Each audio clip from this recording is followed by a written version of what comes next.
All right, I'm a mom. I have 4 kids, 3 girls and a boy. They're grown now, and I also now have 6 grandchildren that are crazy little people. I'm a recovering addict. I found my way into addiction probably 20 years ago.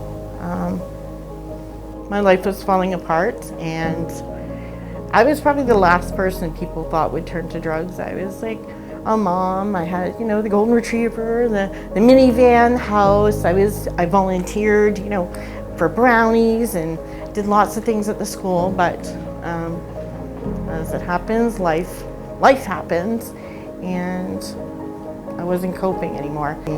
Anyways, I was introduced to a drug, and it took hold immediately.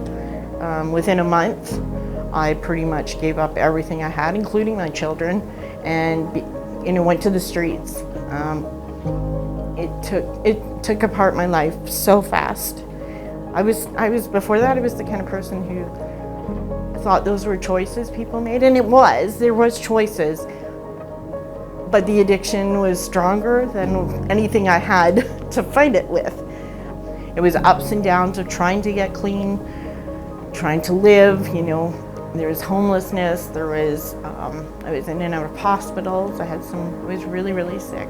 I thought maybe if I moved away from what was killing me somewhere, would kill me less somewhere else. So I moved back to Hamilton so I could be close to my family. So I had an urging, I prayed a lot. I can't say I was one who's living in faith because I hoped for faith.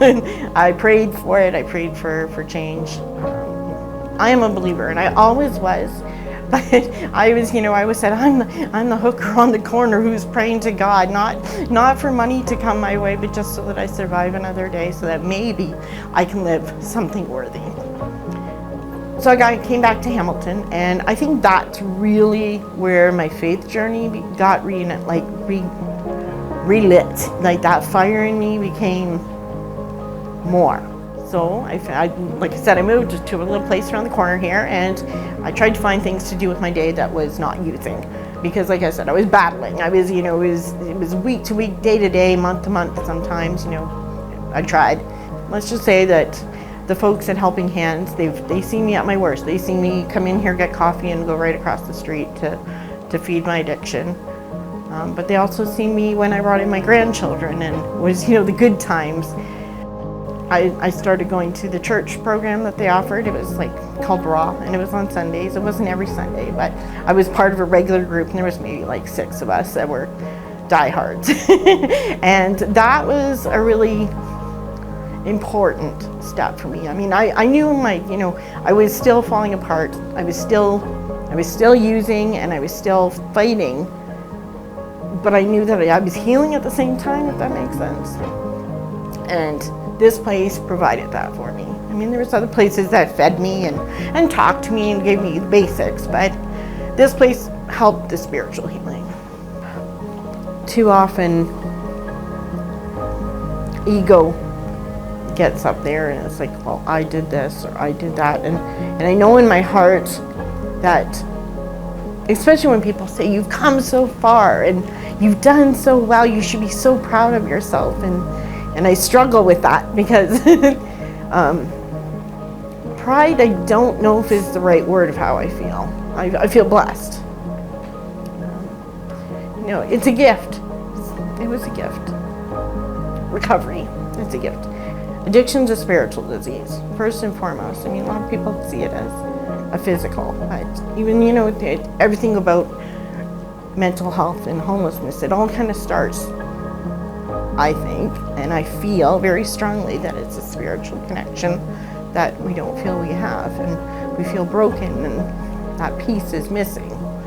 Day to day, I prayed, and he gave me another day, and then I realized the days were running into the next, and then another week, and then a year, and now I'm at 3 years, and that is a miracle.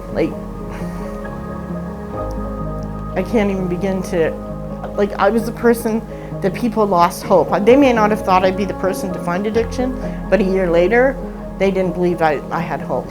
There was things I had to learn along the way, and I believe that I'm a better person for it, if that makes any sense. I had to go through hell to become a better person, but I wouldn't change it. I would take back the pain, but I wouldn't change it.